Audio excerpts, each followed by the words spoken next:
3일 주일한국대사관 영사부에 따르면 지난달 31일 밤부터 이날 아침까지 사흘 밤 동안 도쿄 미나토구에 있는 도쿄 총영사관 앞에는 한국 관광 비자를 신청하려는 일본인들의 긴 줄이 만들어졌다. 주일한국대사관 관계자는 비자 수요에 맞춰 대사관 인원까지 영사부 업무에 추가 투입해 대응하고 있다. 고 밝혔다. 도쿄 총영사관은 첫날인 1일 200건의 비자 신청을 받았다. 2일과 3일에는 각 150건이었다. 도쿄 총영사관을 포함해 일본 내 총영사관 10곳에서 관광 비자 신청을 받고 있다. 도쿄 총영사관은 신청 번호표를 받기 위해 줄을 서야 하는 불편을 줄이고자 온라인 예약제 시행도 검토하고 있지만 비자 발급 물량이 늘어나는 건 아니다. 신청자 대기를 줄이는 근본적인 방법은 중단된 90일 이내 무비자 체류 제도를 재시행하는 것이다. 코로나19 사태 직전 양국을 오간 관광객이 1천만 명을 넘었기 때문에 비자 발급으로는 여행 수요에 제대로 대응하는 것이 사실상 불가능하다. 하지만 한국 불매의 망신을 주려 했던 일본이 역으로 크게 당해 화제가 되고 있습니다.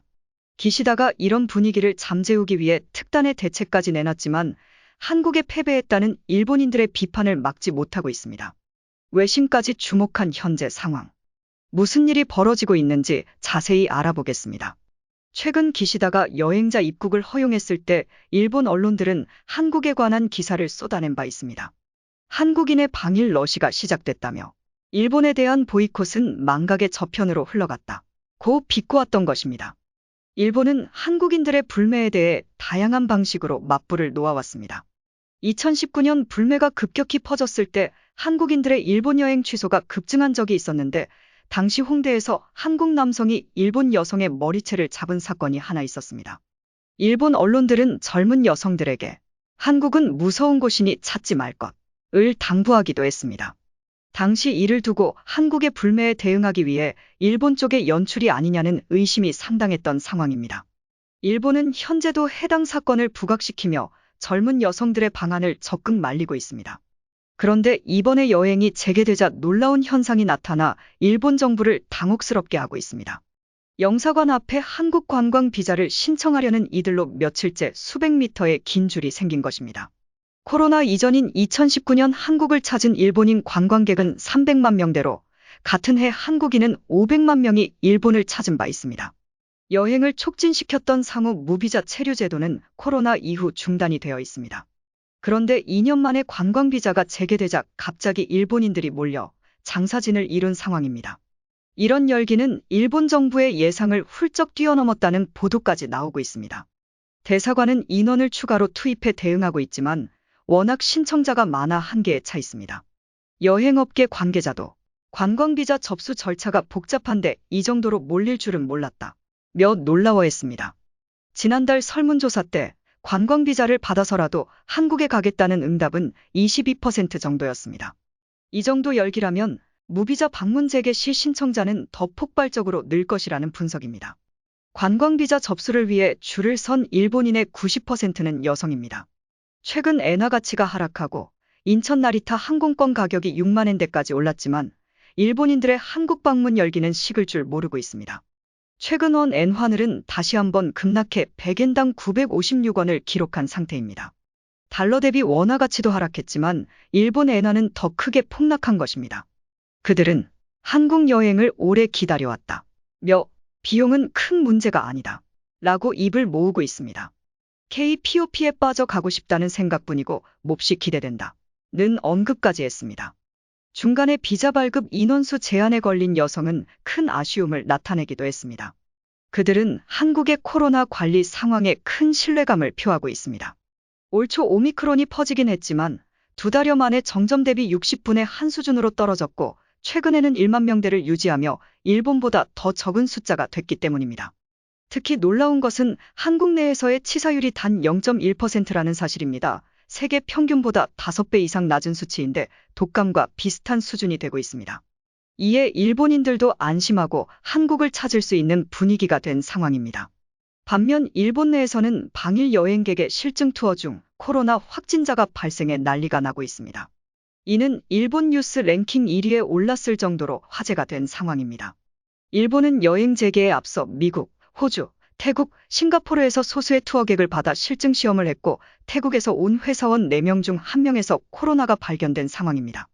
해당 태국인은 일본 입국 전후 실시한 PCR 검사에서 음성이 나왔는데 일본 온천 관광지 등을 들러본 후 3일 만에 목에 통증을 느껴 검사했더니 양성이 뜬 것입니다. 즉, 일본 관광지가 코로나로부터 안전하지 않다는 것이 입증된 상황입니다. 결국 일본인들은 더 안전한 한국 관광을 찾고 있습니다. 이를 두고 일본 언론들은 과거 한국 내 유니클로의 줄을 부각시키며 한국인들의 불매가 먼저 식었다는 보도를 하고 있는 상황입니다. 하지만 유니클로의 줄은 광고를 위해 의도된 줄 세우기라는 의심을 사고 있습니다. 막상 유니클로를 찾아보면 줄은 찾아볼 수도 없고 팔리지 않은 제품들이 덩그러니 놓여있는 매장이 상당했기 때문입니다.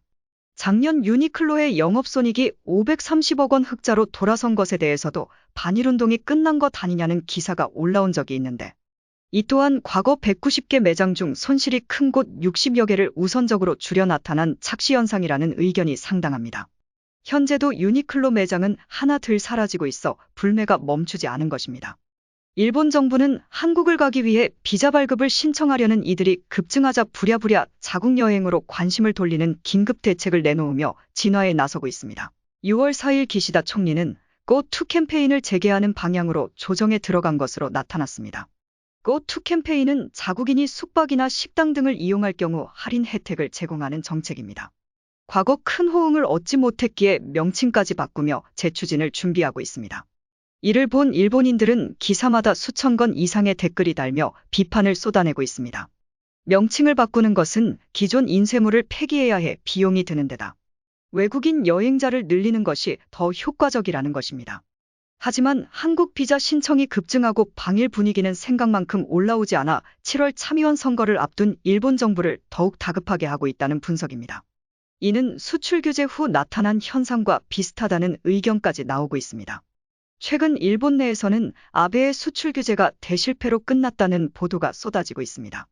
한국은 타격이 없고 일본에만 대타격이 생겼다는 것입니다. 2019년 7월 수출 규제 직후 첫 실무자 회의 때 그들은 창고 같은 곳에서 한국 담당자를 맞아 굴욕을 주려 했습니다. 하지만 일본 소재 기업들의 실적이 급락하자 다급해진 쪽은 일본이었습니다.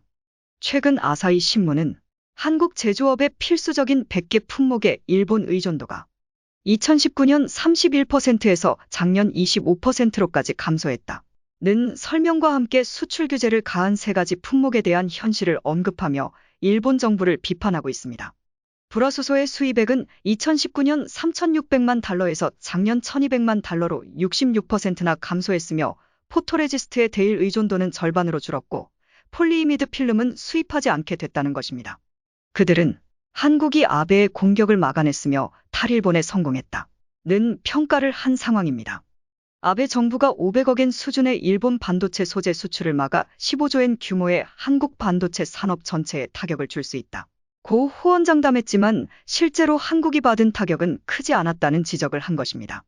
그리고 한국에 도의적인 우위성을 준 것이 통상 정책의 흑역사가 됐다며 크게 부끄러워하기도 했습니다. 특히 그들이 절망하고 있는 것은 일본 기업이 자국이 아닌 해외에서 생산 후 한국에 조달하기 위해 안간힘을 쓰고 있는 부분입니다.